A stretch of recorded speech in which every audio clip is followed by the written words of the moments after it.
ఇంకా ఎనీమియా ఇచ్చిన తర్వాత ఆపరేషన్ అయితే స్టార్ట్ చేశారు.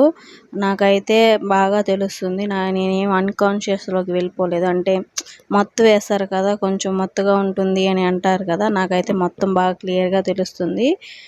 వాళ్ళు కట్ చేయడం, బేబీని బయటికి తీయడం అన్నీ బాగా క్లియర్‌గా తెలుస్తుంది.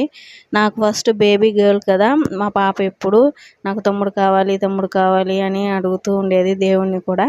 సరే ఈసారి కొడుకే పుడతాడేమో అని మేము కూడా కొడుకు అంటే పుట్టాలి అంటే ఉంటే ఒక తమ్ముడు ఒక బాబు ఒక పాప ఉంటే బాగుంటుంది కదా అని మేము కూడా అనుకున్నాము. కానీ ఆపరేషన్ చేసి బయటికి తీసిన తర్వాత మేడం అయితే బేబీ గర్ల్ అని చెప్పింది. నాకు మళ్ళీ పాపే పుట్టింది.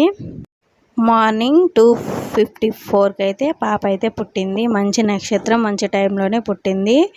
ఇంకా బేబీని అయితే బయటకు తీసుకెళ్లారు. నన్ను ఒక 1/2 అవర్ ఆపరేషన్ థియేటర్లోనే ఉంచి మళ్ళీ నన్ను వేరే వార్డుకి అయితే షిఫ్ట్ చేశారు. ఒక 1 అవర్ తర్వాత మత్తు అనేది దిగింది.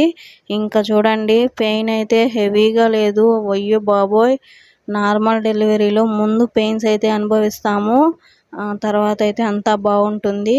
ఇక్కడ సి సెక్షన్ అయితే ముందు బాగుంటుంది కానీ తర్వాత నరకం అయితే నరకం కనబడుతుంది. నేను నార్మల్గా కన్నప్పుడు సి సెక్షనే బెటరు అని అనుకున్నాను, కానీ సి సెక్షన్ కన్నా నార్మలే బెటరు.